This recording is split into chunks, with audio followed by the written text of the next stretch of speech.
Today, we're taking a look at some of the most beloved smartphones of all time from a brand that might have fallen off years ago, but was absolutely formative to Android's popularity back in the day. Let's jump right in. We can't talk about smartphone history without mentioning HTC, or High-Tech Computer Corporation. Had no idea that's what it stood for, but they've been around well before the debut of the original iPhone, primarily specializing in PDAs running Windows Mobile. But rather famously, they were Google's partner in launching the HTC Dream, or as it was known in the US, the T-Mobile G1. I actually have an example right here, and I have no idea if it's gonna turn on, but at the very least there's a charging light on top, so hopefully, if I hold down this button, word, let's go! Come on, give me that late 2000s boot sequence. Yeah, Android, the old logo. Look at it, wow. Touch the Android to begin. That sounds gross. I mean, it's very easy to forget at this point in time that this came from an era where smartphones weren't exactly the norm yet, meaning they had to teach you how to use a smartphone OS. Oh boy, it wants us to set up a Google account, which I believe for devices this old is kind of difficult. Yeah, so this is the real reason why I love the T-Mobile G1. It's got a slidey screen to reveal a physical keyboard. Your phone is communicating with Google servers and setting up your account. This may take up to 5 minutes. Minor problem, I might need a SIM card in order to get this connected online for me to log in, though let me use the internet. Ayo! Shout out the unlocker David Kogan. Bro, this dude still makes videos today. That's wild. 3 days later. All right, so after a bit of trial and error, I finally got the HTC G1 all up and running.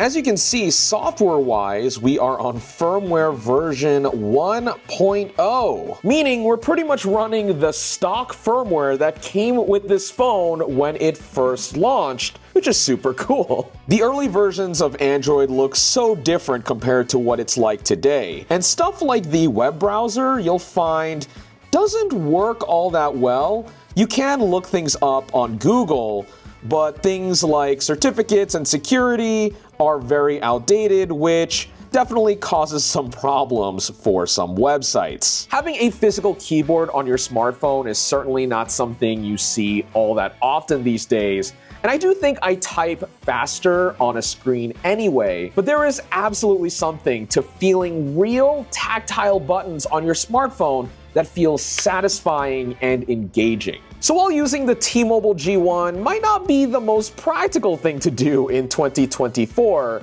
there is obviously a bit of nostalgia and curiosity when taking a look at a device like this in this current day. And I think that's what makes it so cool. Needless to say, Android would become immensely successful on a global scale, and HTC played a huge part of it through the early 2010s, releasing a wide array of smartphones, including some of the market's greatest hits. Humongous tinfoil catamaran. HTC. It's anything you want it to be.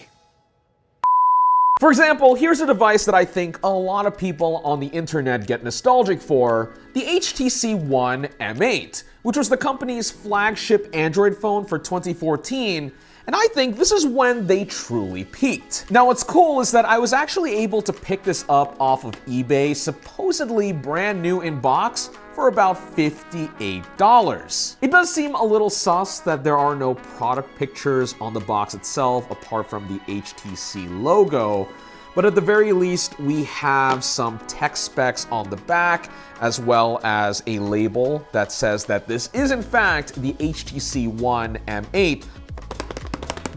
Interior packaging is a little questionable, but as long as the phone is in somewhat decent shape, I'll take it. Famous last words if this phone's broken, but oh, look look at that. It's all wrapped up. It even has some protective plastic covering the screen. Okay. Let's get that peel. Ooh, clean as well.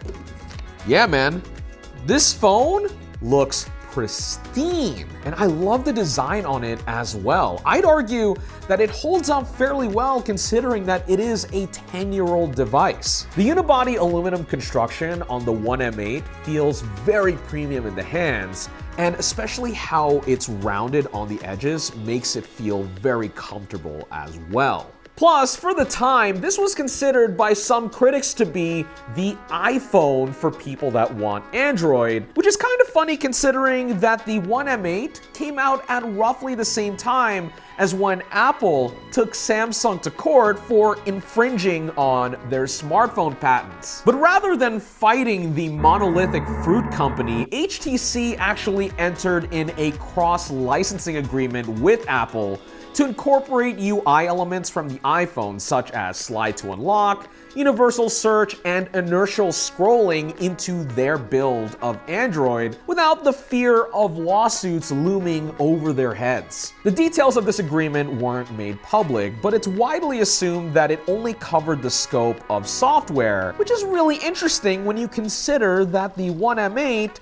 looks pretty similar to its iPhone counterpart. If I take off my glasses, these guys look pretty damn similar. Regardless, either way, this is a gorgeous smartphone through and through, and it even comes down to the software. This guy is running HTC Sense, which was their skinned version of Android. I think at the time there might have been some criticism over this being fairly bloated, but Sense actually had a pretty clean aesthetic for the time that brought some serious competition to iOS while still offering the flexibility and functionality that people sought from Android. Hell, I'd even argue that some aspects of this UI even look good for 2024 standards, especially with this awesome looking screen. Color, especially on the back glass, but yeah. Yo, I gotta say that the image quality out of this screen is amazing. The colors especially pop so well, but I think the most impressive thing out of this device by far, at least in terms of content consumption, has to be the speakers. The fact that you get two front-firing stereo speakers is amazing. This is something that's especially rare these days when you consider that phones don't have foreheads and chins anymore to house speakers. In the scheme of shrinking bezels, you really only get like one front-firing speaker at best, with a second one facing downwards. So if you want proper stereo sound, you still have to cup the bottom and watch content like this, which is less than ideal in my opinion. Now, funny enough, while scavenging through our company inventory for HTC phones to film, I found this guy that I totally forgot existed. This is the HTC One M8 Google Play Edition. This version was aimed more at the Android purists out there, keeping the same beautiful aluminum design and flagship hardware, but this one runs stock Android. It was pretty neat that Google sold this on their website directly alongside other Google Play Edition devices from other brands, as well as their Nexus lineup, which was Google's first-party brand that came before the Pixel. In fact, Google had worked with HTC to manufacture the first Nexus device, the Nexus One, in 2010, which was probably one of the best-performing Android phones of its time, and showcased all the newest software updates right from Google themselves. So when you take a step back, HTC might have had one of the most decorated histories among Android vendors, but you don't really hear much about them these days. So what exactly happened, and where are they now? Approaching the second half of the 2010s, it was clear that HTC couldn't quite keep up with the competition.